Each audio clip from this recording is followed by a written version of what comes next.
Hey, what's up you guys? It's your boy Mauricio Lopez here back with episode 7. Yesterday, my coworker was telling me all of these horrible things that happened throughout his life. His past exes have cheated on him, how he got scammed, how this happened to him that was horrible, how this other thing happened to him that was even more horrible. And later that day, I was questioning myself, like, was he really telling the truth? Or was he just exaggerating? Or was he just lying? And to be honest, like if I'm being completely honest, the words that came out of his mouth sounded so convincing that it seemed to be true. But deep down I knew inside that like something seemed a little bit off. And I'm pretty sure y'all guys can also relate to this, where y'all have a couple or several friends that act like a victim, and that victim mindset is horrible. But what I bet you didn't know is that you also act like a victim. Maybe not all the time, maybe not 100% of the time, maybe not even 50% of the time, but I'm pretty sure there's at least a little bit in you which is victimized. It's what's making your life 10 times harder than it needs to be. Now, before we get into why the victim mentality is so prevalent nowadays in this society, we have to understand what is a victim. What is the exact definition of a victim? A person harmed, injured, or killed as a result of a crime, accident, or other event or action. Now, going back to the other question, why do people act like victims nowadays? And the answer to that is past trauma. Certain things happen throughout our life that shape us into who we are today, especially if it's negative things, like for example, your father leaving you, your mother leaving you, you being a minority, you being of color, maybe you're gay, lesbian, transgender, doesn't matter. Those things, when people judge you, you are in fact being the victim of those things, But you cannot adopt that as your norm, because it's gonna harm you. Even if you are the victim in real life, do not act like one. Act like you're in charge of yourself, and I promise you, that's gonna make life much easier. Now, if you have a victim mentality, I came here to help. Now, how do you eliminate that victim mindset and replace it with something I like to call the power mindset? Step 1. Self-awareness. Obviously, before you want to fix anything, you have to look deep down inside and ask yourself, do I act like the victim sometimes? Because if you do, well buddy, we've got some work to do. Step 2. Replacing comfort thoughts. When those victim thoughts do come to the top and you consciously start focusing on them, you have to keep reminding yourself that that is just a little game that your mind is playing so it can be content, so it can reproduce. This is an evolutionary instinct. 5,000 years ago, having the victim mindset might have helped you. Now, no, it doesn't. It really does not help you at all. And also, you have to remind yourself that you cannot control outside events, meaning you cannot control things that you have nothing to do with. So let's say you're walking down the street, a person spills his coffee intentionally to you. You have nothing to do with that, You had zero control over that situation. So you have two options: responding aggressively and responding passively. Aggressively is where you start cursing him out, you try to hit him, you try to be the alpha in that situation. Or you say, it's okay, go home, go wherever you need to go, change, then move on. And step 3, you have to realize and you have to look yourself in the mirror and say, I am in control of my life. The past is over, I cannot change it, it is set in concrete. But I do have control over the present and the future to a certain extent. And if you right now in life are in a bad place or a bad situation, realize that that is completely your fault, because you can switch any negative thing that happens to your life and switch it into a positive thing.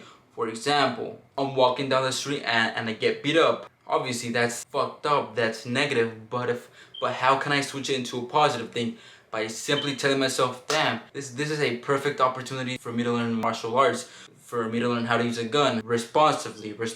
There's a quote by Marcus Aurelius, which is like one of the main pioneers for this stoic mindset thing, and the quote goes, you have power over your mind, not outside events. Realize this and you will find strength. I'll catch you guys at the gym for a push workout, because it's currently my push B, and I'm gonna try to hit some big PRs. So catch you guys at the gym. You just walk right out the door.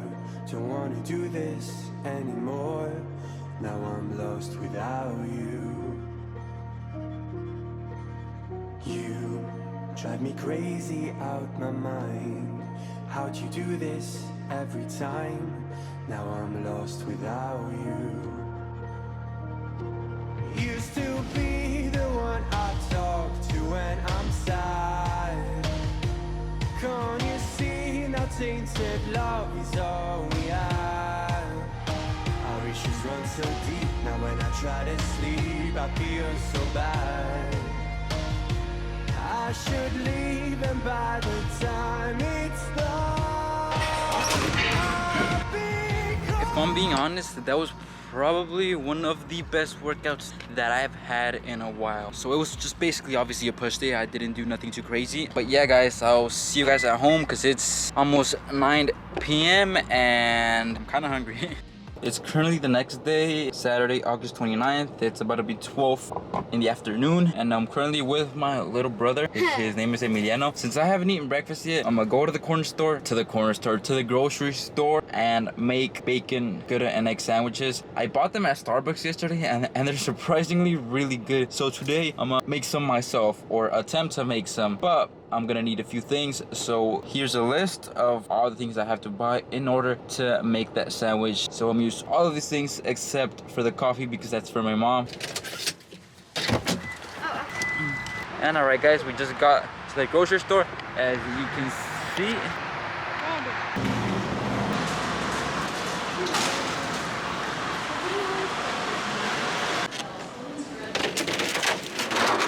alright guys, so the first thing that we have to buy, they're these baskets. My mom told me to buy them. I don't know for what though.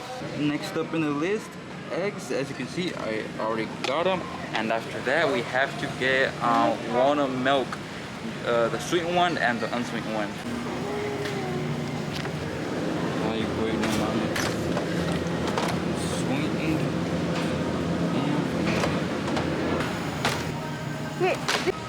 I couldn't find the walnut milk, so I just had to settle for almond milk.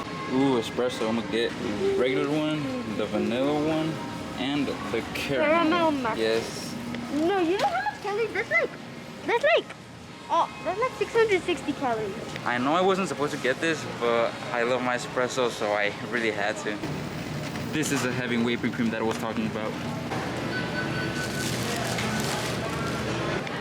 Actually, I think this is the best bread.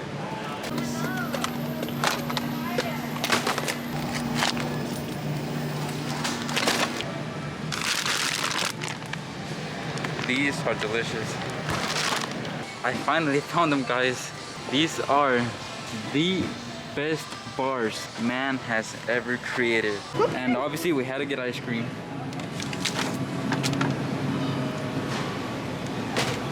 And chocolate frozen yogurt. It has half the fat.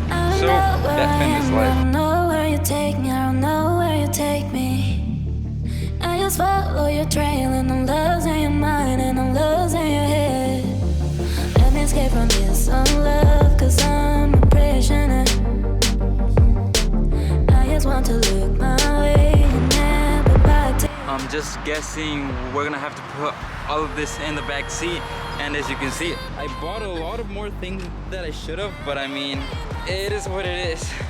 All right guys, here we have breakfast is served. My bacon, egg, and Gouda sandwiches. Made them right here. As you can see, here's the bacon and the egg and the cheese. I'm gonna eat this with my espresso and with the sauce that my mom made. So like, comment, and subscribe, and as always, I'll catch you guys in the next one.